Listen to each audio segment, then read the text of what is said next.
choosing Cho's Cribs Foundation. Ever since talaga malapit na sa puso ko mga bata, and as much as I can, either the smallest or the biggest gesture, I would like to help. How's your preparation for the event? So we gathered different supporters from different groups, and all in one place, same time, we all packed together, nag-prep kami, and of course with the help of my brands, thank you so much sa lahat ng nag-send ng pwedeng i-donate natin at pwedeng maibigay na tulong. So maraming salamat po. What song would you dedicate? If I were to choose, I would dedicate Rise from my album. I think this song is very inspirational, and we're all gonna rise. I think it's a reminder for us too. If you listen to the song, we're gonna rise no matter what we're going through. We're all gonna rise, and we're all gonna get through it together.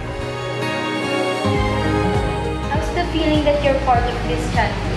Super happy and grateful po ako nakasama po ako sa event na ito kasi hindi lang naman po ito yung first time ko na nakasama sa charity event. Meron din po kasi kaming ina-organize na charity event sa Donbell Group, and super happy po ako, and special po itong charity event na ito kasi ina-organize po ito ni Belle at ang team niya. We feel very blessed and grateful to be able to be a part of this kasi syempre, not only do we get to extend help to the kids, but we also get to be able to bond with them kahit na sabihing isang araw lang, since this could have a big impact to them and syempre to us as well, since this charity event is a big deal. What are you looking forward to Belle's concert?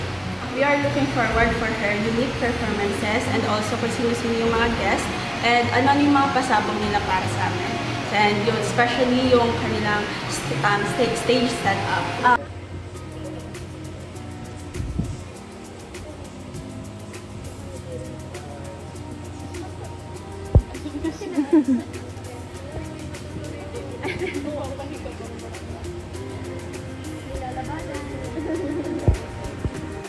Dahil nagbibigay daw si Ara.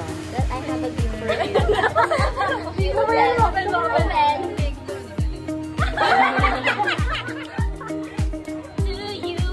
Happy birthday.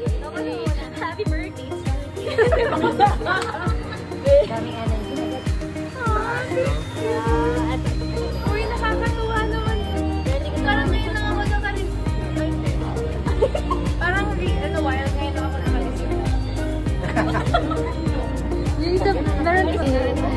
Happy birthday to you, yeah. Mamayang gabi pag tulog ako, may maririnig ako.